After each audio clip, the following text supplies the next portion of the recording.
আচ্ছা, ধন্যবাদ অনেক। আপনারা দুই বর্ডার নিয়ে একটু দীর্ঘ প্রশ্ন হয়েছে, তারপরে সুন্দর সময় উপযোগী প্রশ্ন। প্রথমত যে সীমান্তে হত্যার বিষয়টি, এটা আমাদের প্রায়োরিটি 1 এজেন্ডা ছিল এবং গতকাল সন্ধ্যা থেকেই এই এখন পর্যন্ত বিএসএফ এর সদর দপ্তর থেকে শুরু করে যেই জায়গায় এই হত্যাটা হলো, সর্ব জায়গায় আমরা অত্যন্ত জোরালো প্রতিবাদ জানিয়েছি এবং এটা এই কনফারেন্সের পরেই কিছুদিন মনের মধ্যেই এই জিনিসটা অনাকাঙ্ক্ষিত বা দুঃখজনক হলেও আপনারা হয়তো জানেন যে সীমান্ত হত্যা যে এটি আসলে শূন্য লাইন থেকে ভারতের অভ্যন্তরে।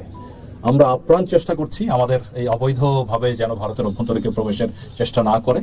তবে আমরা অত্যন্ত জোরালো, শক্ত এবং কড়া ভাষায় প্রতিবাদ জানানোর পরে আমরা কিছু ছবিও পেয়েছি যে এখানে সংঘবদ্ধ প্রায় 15-20 জনের একটি দল, তারা অবৈধ অনুপ্রবেশ করছিল। বিএসএফ বাধা দেওয়ার পরে দুই পক্ষের মধ্যে একটা সংঘাত হয়। সেই সংঘাতে একজনকে রাবার বুলেট ফায়ার করে, যেটা তার পেটে লাগে এবং দুর্বল স্থানে রাবার বুলেটও হত্যা করতে পারে, মানে হত্যা ঘটাতে পারে। আর এখানে বিএসএফ এর যে সদস্য আহত হয়েছে এই 15-20 জনের কারণে, সেও হাসপাতালে আছে, তার ছবিও আমরা পেয়েছি রক্তাক্ত, মানে আহত অবস্থায়। তবে আমরা জিজ্ঞেস করছি যে এখানে প্রমাণ চাইছি যে এটা এখানকারই যে আহত হওয়ার ছবি, তার প্রমাণটা কি। তো এই বিষয়ে আমাদের মধ্যে এই প্রতিবাদ লিপি এবং প্রোটেস্ট নোট চলছে। আর সেই আহত সেই ব্যক্তিকেও হাসপাতালে নিয়ে ওরা অপারেশন করিয়েছিল, তারপরও তাকে বাঁচানো যায়নি, দুর্ভাগ্য। বাট আমরা বটম লাইন হলো ভেরি ক্লিয়ার মেসেজ আমরা বলেছি যে এটা কোনোভাবেই কাম্য নয় এবং এটা মেনে নেওয়া যায় না। এবং এটা যদি মেনে নেই, তো ভবিষ্যতে ভারতীয় অনুপ্রবেশ যারা করে, তো তাদের প্রতিও তো আমরা সুন্দরভাবে নিয়মের মধ্যে আমরা যে তাদেরকে গ্রেফতার করে হস্তান্তর করি, সেটা কতটুকু আর করা যাবে। আমাদের এদিক থেকে যত যাই হোক, অবৈধ অনুপ্রবেশকর যাই হোক, হত্যা কোনো চূড়ান্ত একটা সমাধান হতে পারে না। তো সেই বিষয়ে আমাদের এটা অব্যাহত থাকবে এবং আরো একটি যদি হয় আমরা আরো কঠোর অবস্থানে যাব, এটা আপনাদেরকে আমি আশ্বস্ত করতে চাই।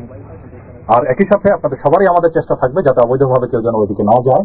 আমরা আপ্রাণ চেষ্টা করছি, প্রশাসন চেষ্টা করছে, স্থানীয় সবাই চেষ্টা করছে। তারপরে একটা কিছু কিছু ব্যক্তিকে আমরা 09 অতিক্রম করা থেকে বিরত রাখতে ব্যর্থ হচ্ছে অনেক সময়। বাট আমরা এই দুই দিকেই চেষ্টা করে যাবো। এক হলো বিএসএফ এর সাথে, আরেক হলো মানবাধিকার অর্গানাইজেশনের মাধ্যমে, তৃতীয় হলো যে কেউ যাতে ক্রস না করে।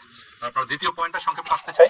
দেখুন, আপনারা একদিকে বলছেন আরাকান আর্মির জন্য সীমান্তে একটু আতঙ্কে আছে লোকজন, তো আবার আরাকান আর্মি যেন কিছু করতে না পারে। অন্যদিকে যদি আমরা যেটা কোনো একটা যে আরএসও আরসা বা যা বলেন, ওইটা যদি কোনো কিছু হয়, সেদিকেও আপনাদের মানে আমরা যে কোনো একটা স্ট্র্যাটেজি অবলম্বন করতে হবে। কারণ আমাদের মূল লক্ষ্য হলো আমাদের সীমান্ত যাতে নিরাপদ থাকে, সীমান্তবর্তী এলাকায় জনগণ যেন নিরাপদ থাকে। তো সেটা করার জন্য আমরা একটা স্ট্র্যাটেজি ফলো করছি। তো আমার আমি বলতে চাই যে সীমান্ত, এই মায়ানমার সীমান্ত কেউ যদি অবৈধভাবে অনুপ্রবেশ না করে মায়ানমারের অভ্যন্তরে, নার্কোটিক্স বলেন, ইয়াবা বলেন বা অন্যান্য যে কারণে হোক, যদি ক্রস না করে, তার নিরাপত্তার কোনো ঝুঁকি নাই।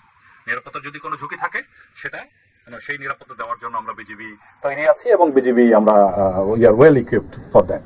সো এই বিষয়টা থাকবে। আর স্ট্র্যাটেজি, এটা আমাদের মাননীয় উপদেষ্টা মহোদয় যেটা বললেন, ডক্টর খলিলুর রহমান সহ আমরা বিভিন্ন কনসার্ন এজেন্সি সহ আমরা বিজিবি সহ আমরা চেষ্টা করে যাচ্ছি।